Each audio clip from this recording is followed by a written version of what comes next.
Nakagigimbal, nakayayani at nakagugulat. Yan ang ating Halloween edition ng ating Top 5 Plays. Ikalima, si JV Casio. Titiktikan si Cyrus Baguio para sa malapaniking alley-oop. Alley high in the sky! Kompleto for Cyrus Baguio. Alam mo, nag-umpisa yung play na yun galing sa offensive rebound ditong si Gabby Espinas. Pang-apat pa rin ang Alaska Aces kung saan magmamamaw si Samigi Eman sa ring.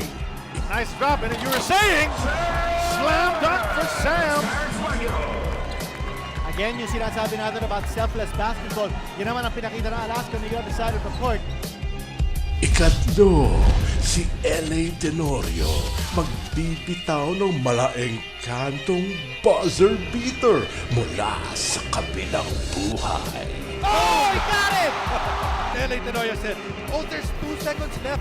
Just enough time to make 3 more points and build their biggest lead. Off the glass, yes, sir!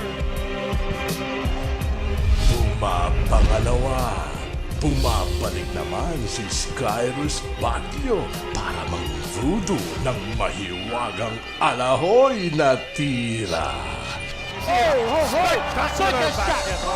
Circus shot by Cyrus Baguio, and he can do that. Escaping the defense of the big guy. Elevation, suspension in midair. At ang nanguna, ang negro sniper na si Jeff Chan muling ibabangon ng rain or shine mula sa hukay. Dala ng isang 4-point play. Oh! 3-point shot off the glass plus a foul.